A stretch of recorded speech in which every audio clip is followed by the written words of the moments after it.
Honorable Finance Minister Nirmala Sitharaman, Chief Minister Eknath Shinde, ET Award winners, ladies and gentlemen. Welcome to the ET Awards for Corporate Excellence. This is where India Inc. celebrates and honors the men and women who are driving change, making a difference on the ground, and adding new and exciting chapters to the India story. To rise above the ordinary and to shine, every organization needs a balance of talent and leadership. Our winners today reflect just that. They represent the full spectrum of Indian business, from manufacturing and finance to technology and software services, to consumer goods and utilities.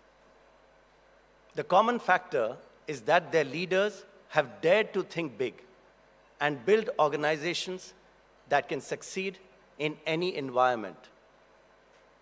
I'm confident that in the years ahead, ET will welcome new names and faces into its Hall of Fame.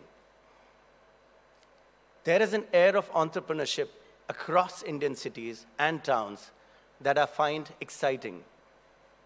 Sure, not everyone will succeed, but there is a can-do spirit among the young and the restless that will not be daunted by the size of the challenge or crushed by the fear of failure. It is the leadership and vision of Honorable Prime Minister Narendra Modi and his ministers that is giving wings to the dream of a new India. We are honored that the Finance Minister has graced this event. She has been justifiably lauded for presenting a beautifully balanced budget that is not full of freebies, even in a pre-election year. The boost to capital spending for the second budget in a row is something all of corporate India should cheer.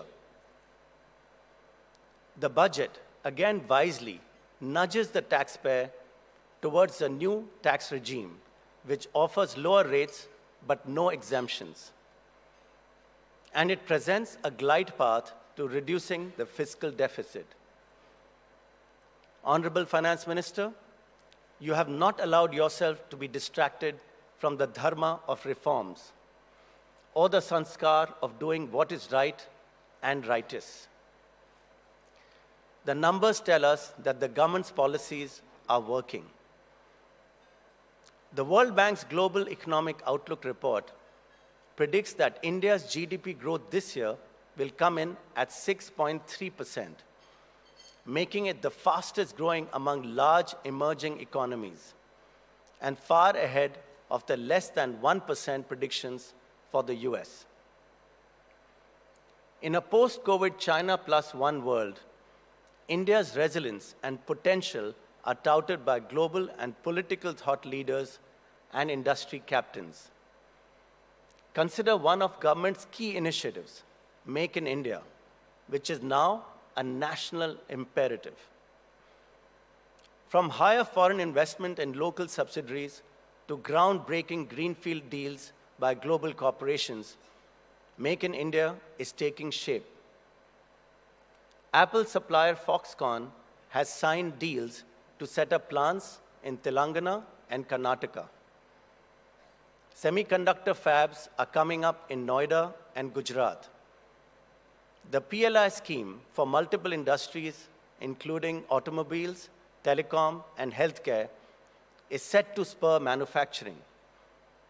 In enabling this, the Finance Minister's 2019 decision to cut corporate tax to 15% for new manufacturing companies has played a big role. There are headwinds, though: the war in Ukraine, US rate hikes, a possible recession in the developed world. Foreign investment flows have swung with global cues and their benchmarks. But unlike the past, that has not set us back. Domestic flows have helped prevent a washout on the stock market. And a resilient banking system has shrugged off the recent shocks to some major US banks.